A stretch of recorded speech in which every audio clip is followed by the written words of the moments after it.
Cultivator, welcome back to my channel. In today's video, I want to answer a question I see come up at least once a week inside of my private Facebook group, Cultivate Your Career, which by the way is linked down below in the description box. It is a free community of like-minded corporate professionals who are really looking to up-level their careers. So if you haven't joined us yet, join us.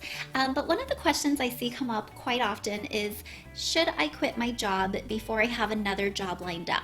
And this question is truly so personal. Like, I don't know how to answer that for somebody without getting to really know them and understanding them. So as a career coach, I would never come out and tell you yes or no.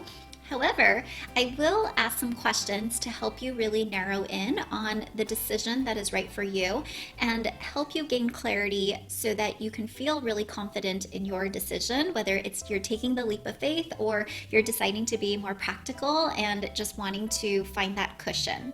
So in this video, we'll dive into some main factors that you need to consider. But before we do so, if you haven't yet already hit the like button for the YouTube algorithm, please do so that YouTube can spread the love.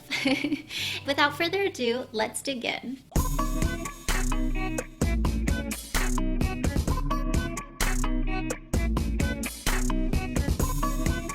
All right, so the first question I want you to answer honestly is whether or not you have at least 6 months of living expenses saved up that you can dig into. My sense is that if you are thinking about leaving your job without another lined up, it's because you have this toxic work environment, toxic boss, toxic situation that you just feel is not worth staying around for. Now, what I have seen a lot of job seekers fall into is leaving their previous employer, but then having this like urgency around finding the first thing that comes along and not really getting to be selective about the next opportunity because they're realizing, shoot, I need to pay my bills. I'm so behind, racking up all of this credit card debt. I just need to take the first thing that comes along. And in my opinion, when you're in that mindset, you kind of repeat the cycle. Right? You find another opportunity, you realize you hate it, and then you're kind of going through the same motions again.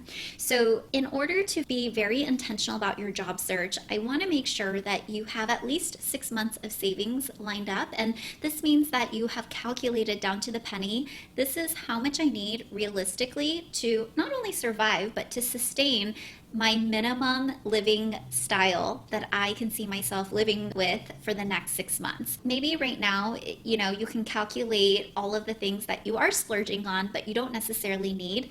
I'm talking about what are the essentials plus the things that you know you're going to splurge on. What is that monthly budget, or what is that lump sum over the 6 months? And do you have that saved up? Because if the answer is yes, then I think you're in a good position to confidently, resign and focus the next 6 months on your job search. And by the way, a lot of conventional historic wisdom tells us financially we should have 6 months of savings lined up because we never know what's going to happen in case of an emergency. And just FYI, a lot of companies are kind of moving a bit slower in their job search process because they're wanting to find the right candidate. So it's not like back in the day where you can go into a office or an organization, fill out a paper application, and generally get hired on the spot. For the roles that you probably want to go into, especially for companies that have a really strong reputation, they're taking their time, right? They're kind of sifting through at least, here's our 4 to 6 candidates for our first round interviews that we want to vet. From there, maybe it's 2-3 weeks, maybe a month out that they start to schedule the on-site interviews. After the on-site interviews, maybe that's like another 2 to 3 weeks to debrief with the team.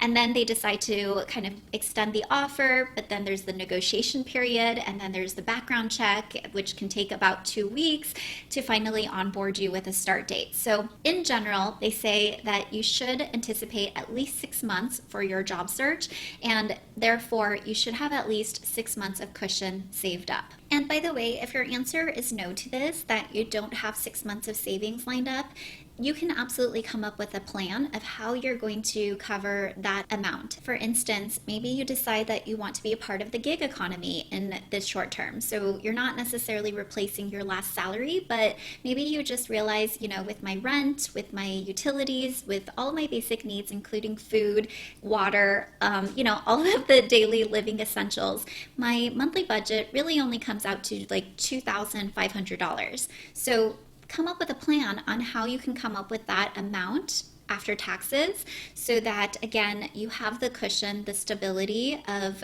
covering your needs while you then continue job searching for that longer term position. I say it time and time again, there is nothing wrong with contract assignments. There's nothing wrong with gig economy jobs, Uber, Instacart, being able to drive Uber or Lyft or walk a dog. All of that is all in good as long as you have a plan and an action to recognize that this is a short-term need for my longer-term vision. The second question I want you to think through is whether or not you have a pattern around short employment stints or a lot of gaps of employment on your resume. So I would never tell you to stay in a position that you are completely miserable at and you are feeling like it's doing a lot of mental and emotional damage. If you by chance are feeling that at all, then your likely bet is to just leave without having something lined up if you cannot tolerate it any longer. And again, it's doing more damage than good. What I do want to share though is I have a lot of job seekers who ask me the question of, am I less marketable when I'm unemployed, or is it seen as a red flag if I have this 3-month employment at this one company? So what I'll share is from a recruiter's perspective, it's typically not a big deal if you have one or two, situations where something happened and you have a good reason to back up why you ended up leaving. By the way, if you want help with answering the how to address unemployment or short stints on my resume video, let me know in the comments down below. But what I would say is a red flag is when you have this pattern of leaving jobs under 1 year time and time again, or you have a lot of unemployment gaps where you're almost covering it by just leaving off the months. You just have year to year on your resume for dates of employment. Now, if there is a pattern there, then I would say this is where you want to be a little bit more cautious. And by pattern, I just mean, looking at your resume in the past 5 years, you've had 3 of these. That's when I would start to think about, okay, for marketability, how can I secure something before I jump ship?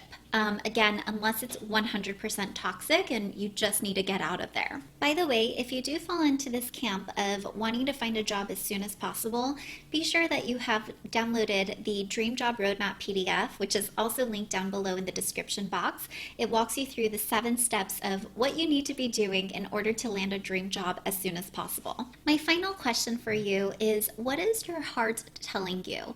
Oftentimes, I have found that we as humans like to think from our head more than our hearts, and deep down inside, we know what we need to be doing, yet, as Oprah has said, we tend to ask everybody for opinions because we're afraid of the answer deep down inside of us. So if you are knowing in your heart of hearts, deep down inside, you just have this really strong intuition and gut feeling that the best thing for you to do is to resign, then do that with full confidence that everything is going to work out in the end, and it truly will.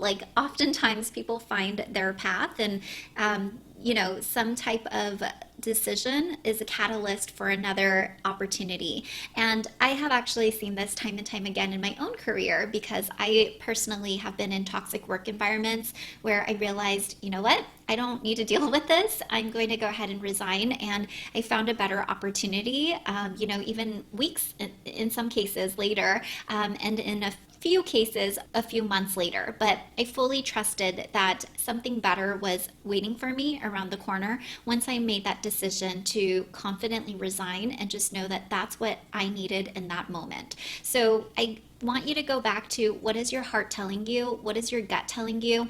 If you're not entirely sure, you just don't feel like this strong pull and sensation to make that executive decision for yourself, then I would absolutely come up with a plan until you feel that. And you'll know when you feel that. Oftentimes, again, we already know the answer, but we're really afraid or scared. But I really want you to lean into that fear and just know that everything you want is on the other side of fear, as my mentor Jack Canfield says. Let us know in the comments below what else you factor in when making this decision, and or share a time when you have quit your job without something lined up and how that worked out for you.